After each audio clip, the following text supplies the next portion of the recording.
20 വർഷം ഈ പ്രതികൾക്ക് ശിക്ഷാ ഇളവ് നൽകരുത് എന്ന ഹൈക്കോടതി ഉത്തരവ് നിലനിൽക്കുമ്പോഴാണ് ഈ പ്രതികൾക്ക് കൂടിയാണ് കേട്ടോ ഈ ഷാഫി, ഷിനോജ്, പിന്നെ ഒരു പ്രതികൾ കൂടി ഈ മാഹി ഇരട്ടക്കൊല കേസിൽ വെറുതെ വിട്ട പ്രതികൾ അവരെ പുറത്തേക്ക് ഇറക്കി വിട്ടാൽ സുരക്ഷാ പ്രശ്നം ഉണ്ടാവുമോ എന്ന ചോദ്യം ചോദിക്കുമ്പോൾ അവർക്കറിയാം ഹൈക്കോടതിയോട് ഇങ്ങനെ ഒരു പ്രധാനപ്പെട്ട ഉത്തരവ് അവിടെ കിടപ്പുണ്ട് എന്നറിഞ്ഞുകൊണ്ട് തന്നെ ചോദ്യം ഉണ്ടായതാണ്. അപ്പോൾ ആ ചോദ്യം എന്ന് പറഞ്ഞാൽ പുറത്തേക്ക് ഇറക്കി വിടാനുള്ള ആലോചന ആയിരുന്നല്ലോ അതിൽ തൊട്ടടുത്ത ഒരു മാസം കഴിയുമ്പോഴേക്കും അടുത്ത പരോൾ കൊടുത്തിട്ടത് സ്വാഭാവിക പരോൾ എന്ന് പറഞ്ഞാൽ അതങ്ങനെ വിശദീകരിച്ച് നിൽക്കൽ പ്രയാസമാണ് അജീഷ്.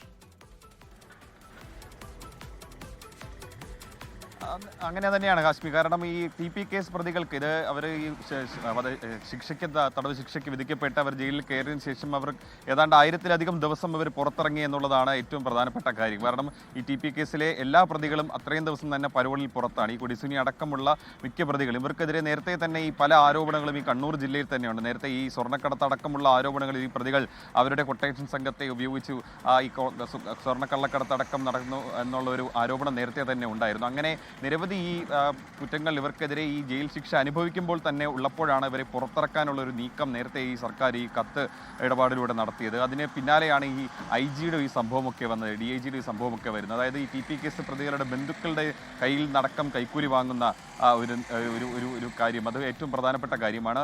മാത്രമല്ല ഇതിനെതിരെ വലിയ വിമർശനം ഉയരുമ്പോഴും ഈ പ്രതികൾ ഇപ്പോഴും പുറത്തിറങ്ങുന്നു എന്നുള്ളതാണ് ഏറ്റവും പ്രധാനപ്പെട്ട കാര്യം. ഈ 4ാം പ്രതി TK രജീഷൻ തന്നെ ഈ 4 മാസത്തിനിടയിൽ 2ാം തവണയാണ് ഇപ്പോൾ പരോളിനായിട്ട് പുറത്തിറങ്ങുന്നത്. ഇനി ജനുവരി 15-നകം മാത്രമേ ഈ ജയിലിനകത്തേക്ക് കയറുള്ളൂ. കഴിഞ്ഞ ദിവസമാണ് ഈ TK രജീഷും കണ്ണൂർ സെൻട്രൽ ജയിലിൽ നിന്ന് പുറത്തിറങ്ങിയത്. അത് ഏറ്റവും പ്രധാനപ്പെട്ട കാര്യം എന്ന് പറയുമ്പോൾ അദ്ദേഹം 1.5 മാസം ആയുർവേദ ആശുപത്രിയിൽ ചികിത്സയിലായിരുന്നു. ആയുർവേദ ആശുപത്രിയിൽ എത്തുന്നതിന് മുൻപ് ഏതാണ്ട് 15 ദിവസം പരോളിലായിരുന്നു. അങ്ങനെ ഓഗസ്റ്റ് മാസം തൊട്ട് ഇപ്പോൾ ഏതാണ്ട് 10-45 ദിവസം പരോളിൽ പുറത്താണ്. അങ്ങനെ 4 മാസത്തിനിടയിൽ ഇത്രയും തവണ പുറത്തിറങ്ങുന്ന ഏറ്റവും ഒരു കൗതുകമുള്ള കാര്യം TP കേസ് പ്രതികൾക്ക് മാത്രമേ ഈ ആനുകൂല്യം അത് കേരളത്തിൽ പുതിയ കാര്യമല്ല.